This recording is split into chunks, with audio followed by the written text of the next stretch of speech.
फक्त पाणी घाला, मिक्स करा आणि 10 मिनिटात ब्रेकफास्ट रेडी. जाणून घ्यायचं आहे काय आहे ते. करूयात मग सुरुवात. गरम पॅनमध्ये मी मेजरिंग कपप्रमाणे 1 कप आणि 1/4 कप रवा घेते. वजनी प्रमाण म्हणाल तर 180 ग्रॅम. गॅसची फ्लेम मिडियम ठेवून आपल्याला हा रवा रंग न बदलता अगदी खरपूस छान भाजून घ्यायचा आहे. आज आपण बनवतो आहे इन्स्टंट ब्रेकफास्ट प्रीमिक्स, उपमा प्रीमिक्स. या अगोदर आपण पोहे प्रीमिक्स देखील बनवलेला आहे. तर त्यापासून अवघ्या 5 ते 7 मिनटात पोहे कसं रेडी होतं ते बघितलं.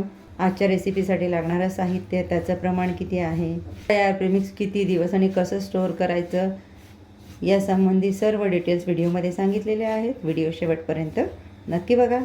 रवा आपण थोडा वेळ परतून घेतलेला आहे. आता या स्टेजला यामध्ये मी ॲड करते अर्धा चमचा साजूक तूप. तुम्ही तेल तूप कशाचाही वापर करू शकता.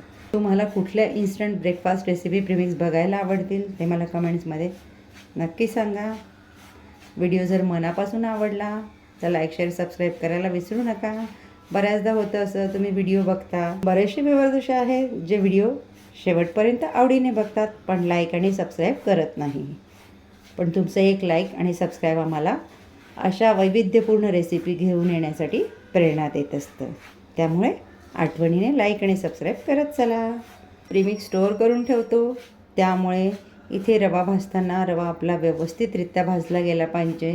रवा व्यवस्थित नाही भाजला गेला तर आपलं प्रीमिक्स लवकर खराब होऊ शकतं. पण रवा भाजण्याची जी प्रोसेस आहे ना, ती आपल्याला मीडियम गॅसची फ्लेम ठेवूनच करायची आहे. तुम्ही वर्किंग वुमन असाल, बॅचलर्स असाल किंवा तुमची मुलं मुली बाहेर शिकत असतील तर त्यांच्यासाठी हे प्रीमिक्स तुम्ही बनवून देऊ शकता. रवा इथे भाजून झालेला आहे. आता हे ओळखायचं कसं? याचा एक हलका सुगंध दरवळायला लागलेला आहे आणि रव्याचा हलका रंग बदललेला आहे. आता याला मी प्लेटमध्ये काढून घेते. गरम पॅनमध्ये मी पुन्हा 1 चमचा तूप घालून घेते. तुम्ही तेलाचा वापर केला तरी देखील चालेल. तुपात घालून घेऊया छोटा अर्धा चमचा मोहरी. मोहरी तेलात तडतडायला लागल्यावरच आपल्याला यामध्ये जिरं घालायचं आहे अर्धा चमचा. 12 ते 15 कढीपत्त्याची पानं. कढीपत्त्याची पानं छान कुरकुरीत होईपर्यंत आपल्याला तुपात परतून घ्यायची आहे. कढीपत्त्याचा आपला खुळखुळीत असा आवाज यायला लागलेला आहे. आता या स्टेजला मी यामध्ये घालून घेते उडदाची डाळ 2 छोटे चमचे. उडदाची डाळ तिचा हलका रंग बदलेपर्यंत आपण तुपावर परतून घेतलेली आहे. पॅनमध्ये मी सर्व साहित्य एका बाजूला करून घेतलं आणि त्यामध्ये घालून घेते 2 रिंग कटिंग केलेल्या तिखट हिरव्या मिरच्या. त्या देखील आपल्याला छान कुरकुरीत होईपर्यंत तुपात परतून घ्यायच्या आहेत. मिरच्या तुपात व्यवस्थितरित्या परतून झालेल्या आहे. त्यांचा रंग देखील बदललेला आहे. आता यामध्ये मी घालते 1 चमचा डाळ्या शेंगदाणे. मी इथे 1.5 चमचा घेतले आहेत. तुम्ही तुमच्या आवडीप्रमाणे कमी अधिक घेऊ शकता. थोडे काजूचे तुकडे. काजू तुम्ही स्किप केले तरी देखील चालतील. फक्त शेंगदाणे वापरले तरी चालतील किंवा फक्त काजू वापरले तरी देखील चालतील.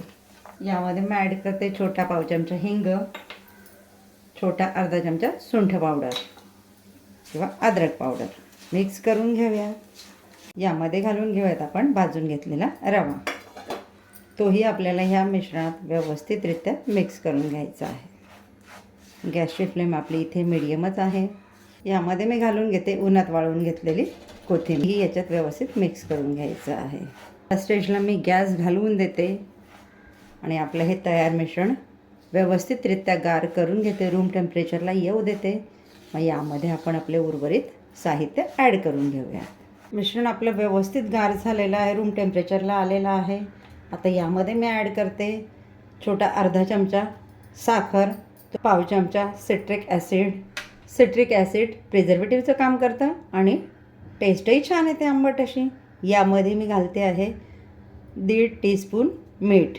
टेबलस्पून आणि टीस्पूनमध्ये गोंधळ करू नका. टेबलस्पून हा मोठा चम्मच असतो, टीस्पून हा त्यापेक्षा लहान असतो. तर आपण 1.5 टीस्पून यामध्ये मीठ घातलेलं आहे. यामध्ये मी पावडर शुगर वापरलेली आहे. तुम्हाला स्किप करायची असेल तरी देखील चालेल. आता हे आपण नंतर घालण्याचं कारण हे की उपमाचं प्रीमिक्स जर गरम असेल त्याच्यामध्ये आपण साखर घातली तर ती पाणी सोडायला लागते आणि आपल्याला हे स्टोअर करून ठेवायचं आहे. त्यामुळे आपण प्रीमिक्स छान रूम टेम्परेचरला येऊ दिलं, गार होऊ दिलं आणि मगच त्याच्यात पावडर साखर घातलेली आहे. उपमा प्रीमिक्स आपलं रेडी झालेला आहे. प्रेमिक्स तर आपण रेडी केलं. आता यापासून बनवूयात आपण झटपट उपमा. उपमा बनवण्यासाठी आपण 1 वाटी रेडी प्रीमिक्स घेतलेलं आहे. ज्या वाटीने मी प्रीमिक्स मोजून घेतलं त्याच वाटीने मी यामध्ये 1 वाटी गरम पाणी ओतून घेतलं.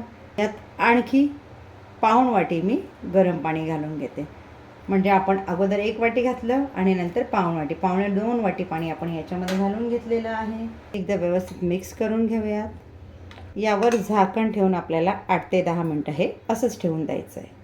8 ते 10 मिनटं आपली होत आलेली आहेत. बघूयात आता आपण आपला उपमा झाला आहे तरी कसं. पाण्याचं प्रमाण इथे अगदी मी परफेक्ट सांगितलेलं आहे.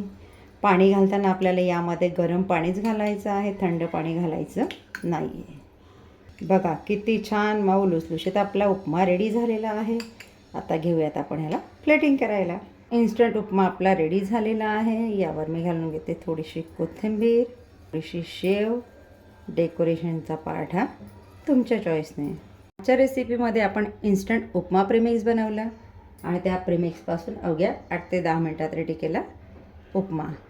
हे प्रीमिक्स तुम्ही एअरटाईट कंटेनरमध्ये किंवा झिपलॉक बॅगमध्ये रूम टेम्परेचरला आरामात 1.5 ते 2 महिने स्टोअर करून ठेवू शकता. फ्रीजला ठेवत असाल तर 3 ते 4 महिने चालतं. भेटूयात पुढच्या व्हिडिओमध्ये एक नवीन रेसिपीसह. तोपर्यंत काळजी घ्या, आनंदी राहा. थँक्यू.